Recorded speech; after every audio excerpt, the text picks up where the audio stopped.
The Vivo Y83. Despite being a budget phone, this latest offering from Vivo sports an impressive screen to body ratio.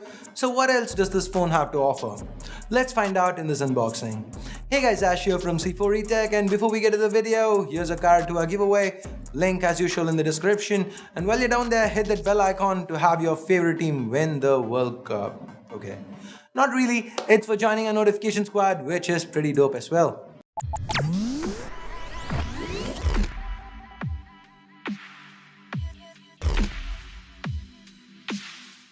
The Y83 comes in a regular white box with some Vivo branding to the side. To the back we have the specs. Opening up this cardboard box, we've got the SIM ejector tool, a few information booklets, and of course a soft case.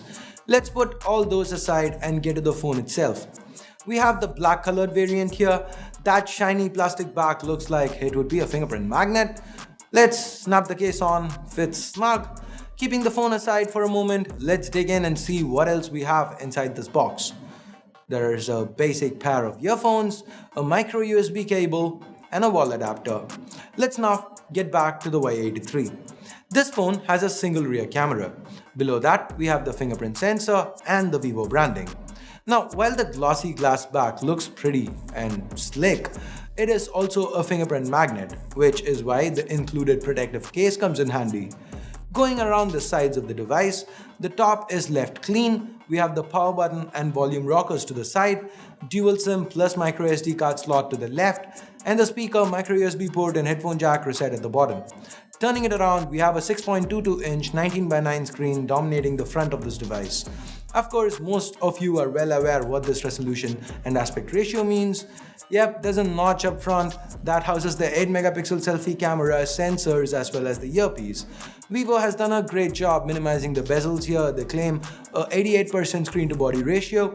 It's quite impressive, especially for a budget phone. The resolution though is a bit of a letdown as we have to make do with a 1520 by 720 panel. However, from the little time we spent with the device, the displays seem to have good colors and decent viewing angles, so watching videos or browsing social media on the screen shouldn't really be a problem. Internally, we have an octa-core processor with 8 Cortex A53 cores clocked up to 2 GHz. Yes, this is the Mediatek Helio P22.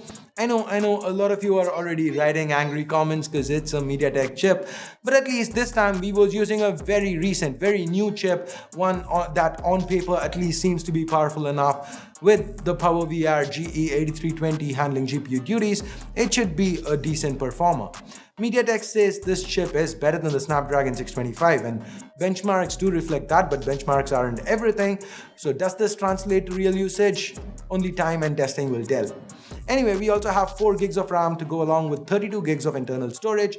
Of course, the micro SD card slot provides extra expandability, and powering all of this, we have a 3260 mAh battery.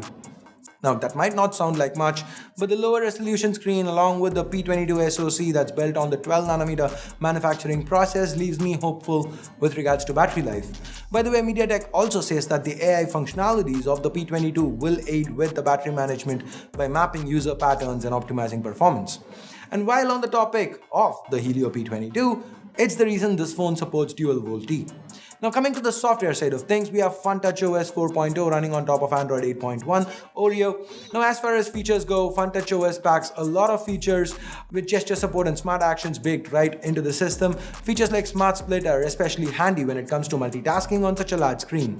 As far as the looks go, there is no doubt this one draws heavy inspiration from iOS. Heck, it even has a control center that you can pull up. I know, did you see how we did that? That's the gesture support. Swipe up from the left for control center, from center for home, and from right to go back.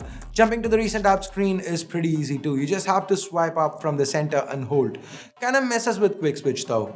Of course, since this is a smartphone released in 2018, it's gotta have a few AI features and a face unlock, which Vivo claims to be the fastest in segment. We tested it out and it worked quite well. And the AI features, well, we'll get to them in a bit. First, let me talk about the camera hardware.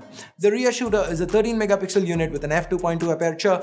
On the software side of things, we have a bokeh mode for both the front and rear camera. There is also a live mode which basically captures a tiny GIF of 1.5 seconds when you hit the shutter key. Other than that, we have the Pro mode and the AI-powered beauty mode. How good is it? Well, you guys be the judge. The shots you're seeing were taken with the Y83. Let us know in the comments how they turned out.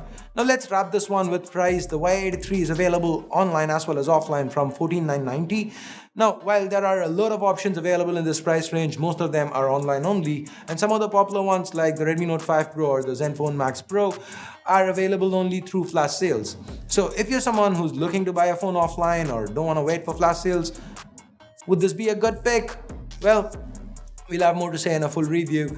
These are just initial impressions and they seem to be quite good. Now I want to know your thoughts, so leave a comment down below. Would you buy the Vivo Y83? Do you like photos taken by it? And if you know someone who's just looking to buy a phone offline, who wouldn't shop online, would this be something you'd recommend? Now, let us know all about that in the comments below, and if you hated the video, you know what to do. But if you did like it, go ahead, give this video a thumbs up, subscribe to C4eTech, and click on that bell icon to become part of our notification squad. And now, I must bid you adieu. Thanks a lot for watching. Till next time, my name's Ash, you've been watching C4eTech, and I'm signing off for now. You guys have a great day. Bye-bye.